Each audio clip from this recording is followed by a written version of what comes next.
Hello students. This video will cover few important questions on numericals on chapter of gravitation. I will try कि आपको different varieties के numerical मैं इस video में cover करके दूं so that आप उसे कॉन्सेप्ट वाइज समझ लें और नई सिचुएशन फेस करने में आपको कोई प्रॉब्लम ना हो। इसमें सबसे पहले इक्वेशन ऑफ मोशन जो आपने फर्स्ट चैप्टर में पढ़ी थी और इस चैप्टर में भी यूज होनी है, उनमें क्या डिफरेंस है मैं वो बता देता हूं। आपने पढ़ा था v is equal to you plus A T. अब इस चैप्टर में acceleration is replaced by acceleration due to gravity, क्योंकि बॉडी या तो डाउनवर्ड या अपवर्ड जाएगी, उसमें लीनियर होता था। तो v is equal to you plus ji T, where g is acceleration due to gravity. Number one most important. Second आपने पढ़ा था s is equal to U T plus half A T square. S stand for linear distance. अब vertical हो जाएगी तो it will be change into H। H stand for vertical, S stand for linear.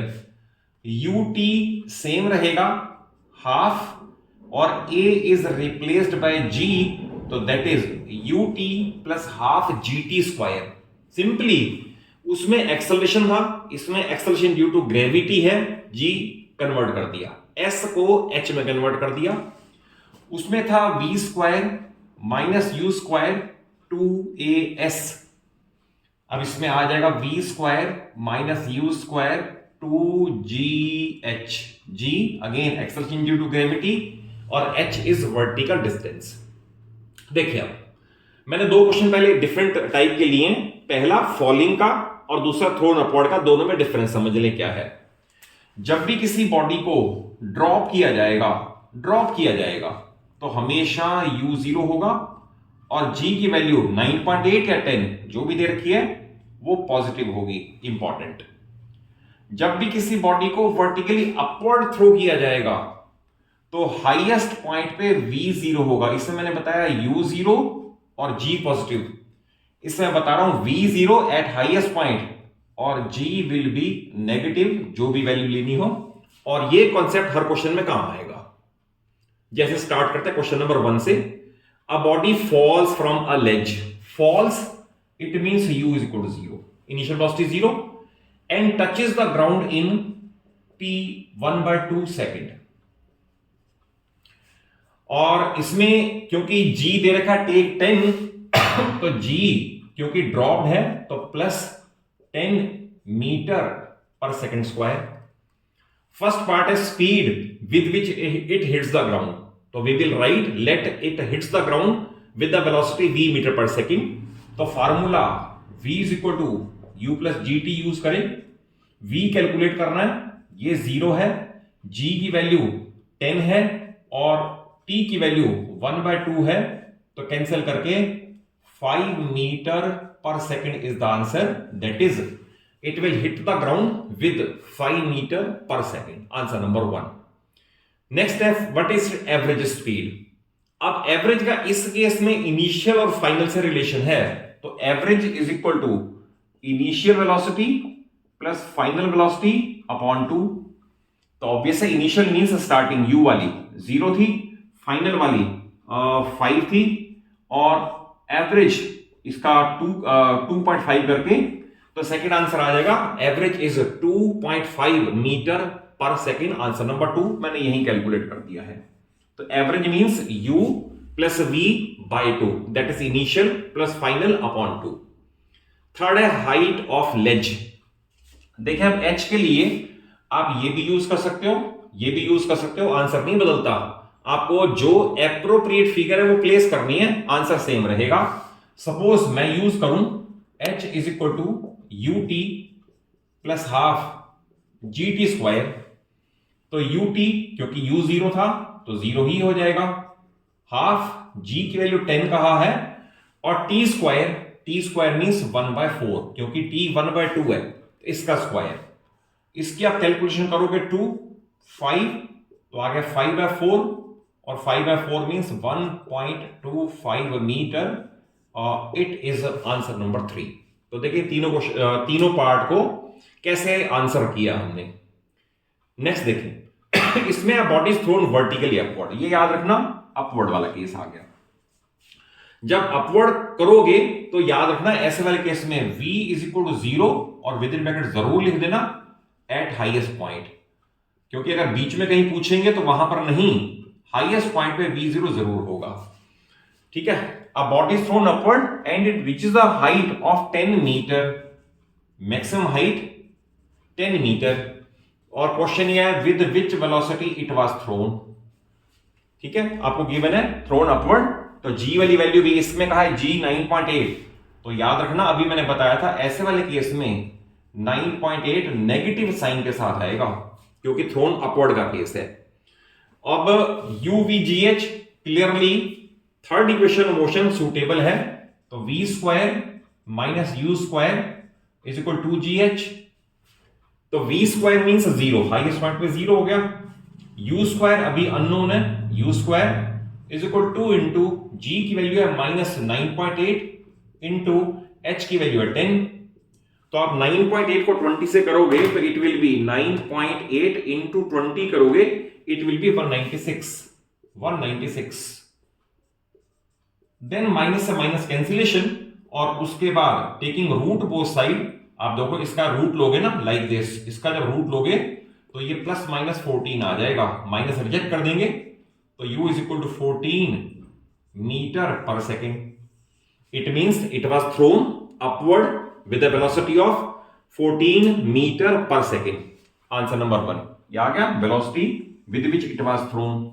Next है time to reach there at, तो वहां तक पहुंचने का टाइम t सेकेंड्स अगर मान ले तो we can use first equation of motion, v is equal to u plus gt।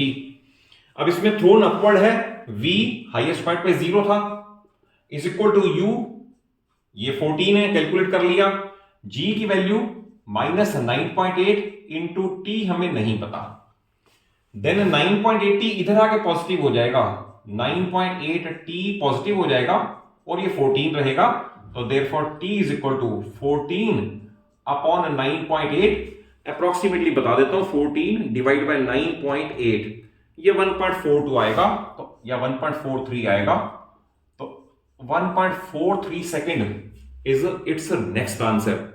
That is अगर इसे वर्टिकली अपवर्ड थ्रो करोगे 10 मीटर की हाइट पे जाएगा तो ये 1.43 सेकेंड लेगा वहां तक पहुंचने के लिए। देखिए नेक्स्ट एक अलग टाइप का क्वेश्चन है, इसमें इंपॉर्टेंट एक मैंने सेपरेट वीडियो में ना मास और वेट के सारे डिफरेंसेस दे रखे हैं कि मास स्केलर है, वेट वेक्टर है, मास का यूनिट क्या है, वेट का क्या है, मास किससे मेजर करते हैं, वेट किससे मेजर करते हैं। तो आप उस वीडियो अगर वॉच ना किया हो तो उसे जरूर वॉच कर लें, क्योंकि उस पर भी इनवेरिएबली क्वेश्चन आएगा ही आएगा कि मास और वेट में कितने डिफरेंसेस हैं और उनका क्या क्या मीनिंग देयर ऑफ, उनके क्या क्या, हर सेंटेंस का, हर डिफरेंस का क्या मीनिंग आता है।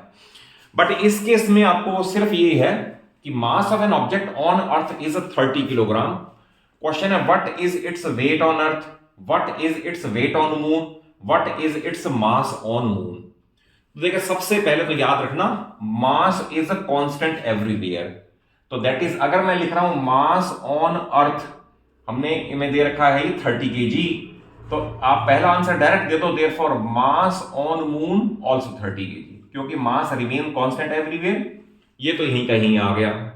उसके बाद वेट की डेफिनेशन है weight W is equal to mg, तो weight W is equal to mg और m की वैल्यू है 30 और g की वैल्यू है 9.8, तो ये बनेगा 30 इंटू 9.8, 30 इंटू 9.8, ये आ गया 294, और 294 क्योंकि वेट है, अब वेट का यूनिट किलोग्राम नहीं लिखना, मास का kilogram, weight is a kind of force, तो वेट का यूनिट लिखना है न्यूटन, तो therefore weight on earth is 294 newton. और लास्ट पार्ट पूछा है what is its weight on moon, तो याद रखना weight on moon is approximately 1/6 weight on earth, तो therefore weight on moon is equal to 1/6 of 294, तो 294 divide by 6, तो ये आ गया 49 न्यूटन। देयरफॉर इसी बॉडी का मून पे जाके वेट 49 न्यूटन होगा। ये एक एनसीईआरटी का बहुत इंपॉर्टेंट क्वेश्चन है A stone is dropped from a tower 100 meter high. At same time, another stone is projected upward with a velocity of 25 meter per second. When and where the two stones meet. तो इसमें आप सबसे पहले ये लिखोगे, sketch मैंने बना दिया, ये ड्रॉप्ड है, एक थ्रोन अपवर्ड है, तो we will write let after t seconds they meet at a height h above the ground. हमने ये मान लिया ग्राउंड से h है, क्योंकि टोटल 100 है, यहां तक हो गया h, तो रिमेनिंग हो गया 100 माइनस h. अब इसके बाद याद ये रखना है कि फॉलिंग स्टोन के लिए अलग इक्वेशन लगेगी, स्टोन थ्रोन अपवर्ड के लिए अलग इक्वेशन लगेगी, और वहां से कंपैरिजन करके t कैलकुलेट होगा. जैसे देखिए आपको कैसे किया इसको. पहले मैंने लिखा फॉर फॉलिंग स्टोन, जो फॉलिंग है उसके लिए u 0 होगा, उसने जो हाइट यानी कि डिस्टेंस कवर की है वो 100 माइनस h है. तो सेकेंड इक्वेशन ऑफ मोशन है कि distance is equal to ut plus half gt square. Distance covered है 100 माइनस h, ut क्योंकि u 0 था तो ये पार्ट 0 हो गया, हाफ g की वैल्यू 10 और t स्क्वायर अभी अननोन है, तो ये आ गया 100 minus h is equal to 5t square, और ट्रांसपोज करोगे तो h उधर चला जाएगा, ये इधर आएगा. तो I have got one equation h और t के रिलेशन की कि h is equal to 100 minus 5t square. Second है equation for that stone which is projected vertically upward. अब उसने h डिस्टेंस ट्रेवल किया है, अब उसके लिए for projected upward h distance travel की है, ut क्योंकि 25 की स्पीड से थ्रो किया था और t अभी अननोन है तो 25t प्लस हाफ g की वैल्यू अभी आपको मैंने बताया कि माइनस आएगी, तो माइनस 10 इंटू टी स्क्वायर. इसकी सिंप्लीफिकेशन किया तो 25t माइनस 5t स्क्वायर. तो आप देखिए दो इक्वेशन है, दोनों इक्वेशन में h को मैंने निकाल लिया, तो h की ये वैल्यू और ये वैल्यू आपस में इक्वेट कर दें. On calculation we get t is equal to 4 seconds. तो पहला आंसर ये आया कि it means two stones meet after 4 seconds. फिर है ग्राउंड से कितनी हाइट पे हैं, तो आप 4 सेकेंड यहां पुट करें, यहां पुट करें, आंसर नहीं बदलेगा, मैंने यहां पुट कर दिया h is equal to 100 minus 5t square और t 4 पुट कर दिया, तो सेकेंड आंसर आ गया. तो therefore they will meet at a height 20 metre above the ground. और ये एनसीईआरटी का one of the most important question है which must be done by you. देखिए नेक्स्ट है बड़ा सिंपल क्वेश्चन. इसमें volume of a 50 gram packet is 20 centimetre cube, will it float और sink in water. तो देखिए इसका थोड़ा सा कॉन्सेप्ट आपको समझा दूं कि वाटर की डेंसिटी 1000 किलोग्राम पर मीटर क्यूब है और स्मॉलर यूनिट में 1 ग्राम पर क्यूबिक सेंटीमीटर है. तो आप ये मान लें कि जिस भी सब्सटेंस की डेंसिटी मोर देन 1 होगी तो वो उसमें सिंक कर जाएगा, जिसकी लेस देन 1 होगी तो फ्लोट करेगा. जैसे मान लो आयरन है, आयरन की डेंसिटी है, रिलेटिव डेंसिटी की अगर बात करें तो लेट अस से 7.8 है, तो 7.8 इज मोर देन 1, इसलिए आयरन की बॉल पानी में सिंक कर जाएगी. बट अगर सपोज हम ले कॉर्क का केस, तो कॉर्क की डेंसिटी लेस देन 1 है, तो cork will float on water. तो पहले तो ये कॉन्सेप्ट क्लियर होना चाहिए. अब इस केस में भी वाटर का ही केस ले रखा है, तो volume is 20 centimetre cube, volume 20 centimetre cube और मास 50 ग्राम. तो हम इसमें कैलकुलेट कर लें, mass per unit volume is called density, और मास है 50 और वॉल्यूम है 20, तो आगे 2.5 और डेंसिटी है तो ग्राम पर क्यूबिक सेंटीमीटर. फिर लिखना है because density is more than 1, तो therefore it will sink in water. ध्यान रखना मैं ये कह रहा हूं सिंक इन वाटर, बट अगर मरकरी की बात करोगे तो मरकरी पे फ्लोट भी करेगा ये. क्यों? क्योंकि ये डिपेंड करता है कि जो लिक्विड है उसकी क्या डेंसिटी है. जैसे आयरन की बॉल है ना, आयरन की बॉल पानी में सिंक कर जाएगी, बट आयरन की बॉल मरकरी में फ्लोट करेगी, क्योंकि मरकरी की डेंसिटी ज्यादा है और उसका बॉइंट फोर्स भी ज्यादा होगा. तो वो एक सेपरेट वीडियो में थियोरी का पार्ट है, वो भी कवर होगा. बट इसमें आपको मैंने 5 डिफरेंट न्यूमेरिकल्स कवर करने की कोशिश की है, आपको कॉन्सेप्ट वाइज समझाने की कोशिश की है. और अगर आपको वीडियो कॉन्सेप्चुअली अच्छी लगे, क्वेश्चन समझ आए हो, तो एक जरूर अच्छा सा लाइक दे दो। अपने सभी फ्रेंड्स को, सभी क्लासमेट्स को वीडियो जरूर शेयर कर लो और चैनल सलूजा क्लासेस को सब्सक्राइब कर लो, सो दैट पूरी 9th और पूरी 10th विदाउट एनी प्रॉब्लम आपको सारा सिलेबस स्मूथली मेरे चैनल पे अवेलेबल हो जाए।